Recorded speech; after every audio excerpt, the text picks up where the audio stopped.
وہ بولنے سے ڈرتے ہیں، اس لیے نہیں کہ ان کے پاس کہنے کو کچھ نہیں، بلکہ اس لیے کہ وہ سانس لینا پسند کرتے ہیں۔ لیکن جب ایک پوری نسل خاموشی سے فیصلہ کر لے کہ وہ اب مزید حصہ نہیں لے گی، تو کیا یہ بغاوت ہے یا صرف ایک خاموش انکار؟ کیونکہ اصل خطرہ نعرہ نہیں ہوتا، اصل خطرہ لا تعلقی ہوتی ہے۔ یہ کہانی کسی ایک ملک کی نہیں، یہ کسی ایک حکومت یا ایک نظام کی بھی نہیں، یہ اس عالمی تبدیلی کی کہانی ہے جو آج اس وقت ہر اس معاشرے میں ہو رہی ہے جہاں پرانی طاقت اور نئی سوچ آمنے سامنے کھڑی ہے۔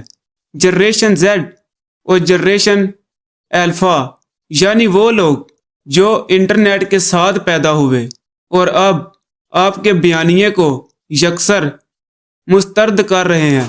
یہ خاموش جنگ ہے، لیکن اس کے نتائج شور مچانے والے کسی بھی انقلاب سے زیادہ گہرے ہو سکتے ہیں۔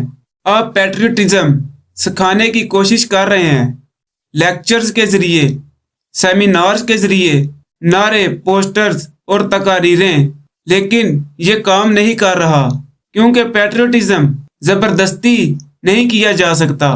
یہ اس دن آتا ہے جب برابر موقع ہو، مضبوط انفراسٹرکچر ہو، مؤثر نظام ہو، جب آپ اپنے لوگوں کو بنیادی ضروریات دیں اور ان کے حقوق محفوظ ہوں۔ اگر یہ سب موجود ہو تو کسی استاد کو کلاس میں کھڑے ہو کر یہ کہنا نہیں پڑتا کہ اپنے ملک سے محبت کرو، لوگ خود ہی کرتے ہیں۔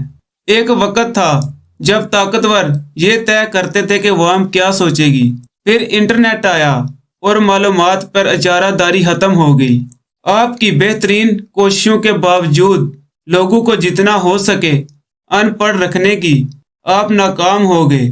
لوگ اب خود سوچ رہے ہیں، ہاں شاید وہ بلند آواز میں نہ بولیں، لیکن وہ دیکھ رہے ہیں ہر جھوٹ، ہر نقاب، ہر خود ساختہ نیکی۔ یہ سب شروع ہوا 2010 کی دہائی میں، جب سوشل میڈیا نے دنیا بھر کے نوجوانوں کو ایک پلیٹ فارم دیا۔ 2016 سے 2020 تک امریکہ، ہانگ کانگ، لبنان، چلی، بھارت، ہر جگہ نوجوان سڑکوں پر تھے۔ پھر کچھ بدلا جب انہوں نے دیکھا کہ آواز اٹھانے کی قیمت بہت زیادہ ہے، تو انہوں نے نئی حکمت عملی اپنائی۔ 2020 کے بعد وبا کے دوران نوجوانوں نے محسوس کیا یہ نظام ان کے لیے نہیں بنایا گیا۔ نوکریاں نہیں، گھر نہیں، مستقبل کی کوئی ضمانت نہیں۔ اور پھر 2022 کے بعد خاموش استعفے، ہجرت، نظام سے مکمل علیحدگی۔ یہ بغاوت نہیں، یہ احراج ہے۔ اعداد و شمار واضح ہیں۔ OECD 2023 کی رپورٹ میں یہ کہتی ہے کہ ترقی یافتہ ملک میں 18 سے 29 سال کے 62% نوجوان روایتی سیاسی اداروں پر اعتماد نہیں رکھتے۔ PEW ریسرچ 2024 کی رپورٹ، جنریشن زیڈ کے 71% نوجوان خبریں سوشل میڈیا سے لیتے ہیں، نہ کہ مین اسٹریم میڈیا سے۔ یہ معلومات کی جنگ ہے اور پرانی نسل یہ جنگ ہار رہی ہے۔ ورلڈ بینک 2024 کی رپورٹ، ترقی پذیر ممالک میں ماہر نوجوانوں کی ہجرت 34% بڑھ چکی ہے۔ یہ برین ڈرین نہیں، یہ منصوبہ بند انخلا ہے۔ جنریشن زیڈ تیز انٹرنیٹ چاہتی ہے، اقتدار، مضبوط فائر وال۔ جنریشن زیڈ سستے سمارٹ فون، بومرز نئے tax. Generation Z freelancing میں آزادی، بومرز مزید ریگولیشن۔ یہ دو نسلیں نہیں، یہ دو ورلڈ ہیں، ان کے درمیان کوئی مشترکہ نقطہ نہیں۔ اس لیے بومرز ہار چکے ہیں۔ ایک 24 سالہ انجینئر کہتا ہے، 5 سال پڑھا، ڈگری لی، میرے شہر میں میرے گھر کی قیمت میرے 15 سال کی تنخواہ کے برابر ہے۔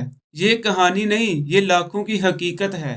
جنریشن زیڈ دنیا کی سب سے تعلیم یافتہ نسل ہے، لیکن موقع اتنی تیزی سے نہیں بڑھا۔ نتیجہ اضطراب، ڈپریشن اور ایک گہرا احساس، یہ نظام ہمارے لیے نہیں۔ WHO 2023 کی رپورٹ، نوجوانوں میں ذہنی صحت کے مسائل 25% بڑھ چکے ہیں۔ یہ اعداد و شمار نہیں، یہ ایک نسل کا درد ہے۔ ماہرین اسے کہتے ہیں سوشل کنٹریکٹ کا خاتمہ۔ سادہ لفظوں میں